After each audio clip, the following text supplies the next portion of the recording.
Early last year, February 27th of '09, my family was in a motor vehicle accident. There was a snowplow, then a semi, and our van. There was a whiteout. The next thing we knew, we were in a bad motor vehicle accident, and our daughter passed away at the scene, and our son was critically injured, and changed our lives forever. The lap belt crushed my stomach, aorta, and lots of stuff. And so I was sent to Regina General Hospital, and I was in the ICU for 4 months. Brent's injuries to his abdominal area were absolutely massive. I remember sitting in report with the charge nurses being absolutely humbled by the extent of his injuries. I had 44 surgeries. 3 of them were to repair my aorta, so they had to finally do a bypass down my right side. And then 1 was to do a skin graft over my stomach, so then there wouldn't be a big hole in my stomach. MPICU took us through the toughest point of the journey. Brent was hanging on by threads. Pediatric intensive care is one of 3 intensive care units that make up the Department of Critical Care Medicine of the RQHR. We are the referral center for Southern Saskatchewan for critically ill pediatric patients, for critically burned patients, and also for high-risk obstetrical patients.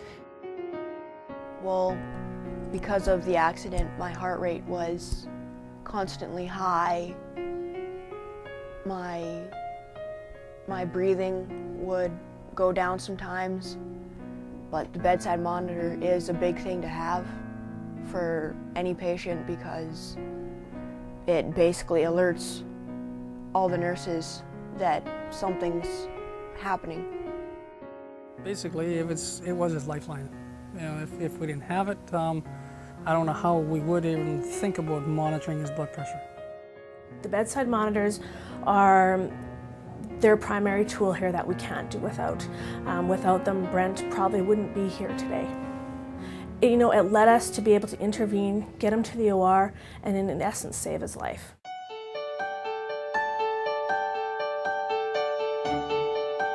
I've got back to doing things I love. I went to school, I passed and got into grade 11, and I didn't think I was going to do that. I didn't think I was going to be able to kick a soccer ball. I'm doing that at physio.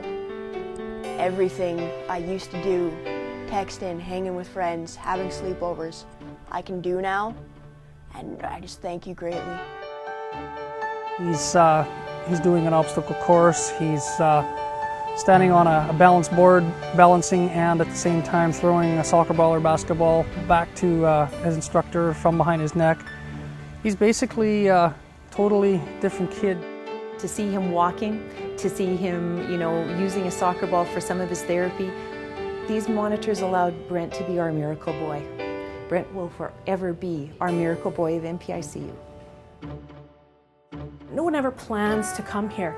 So it can be you, it could be your loved one, it could be your best friend, it could be your husband. To have the best equipment allows us to do that and allows us to look after you to the best of our abilities. I'd like to really thank everybody that has donated and even considering to donate. The bedside monitors for us were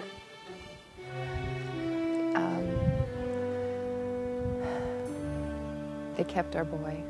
They kept us from losing him, and we appreciate it from the bottom of our heart. It means so much.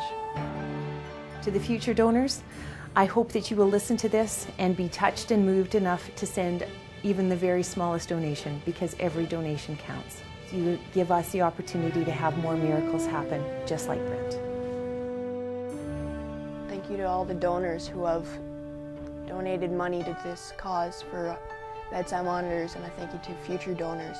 And I just hope that this doesn't happen to anyone else, but if it does, I hope someone else will have the same treatment I did with a bedside monitor.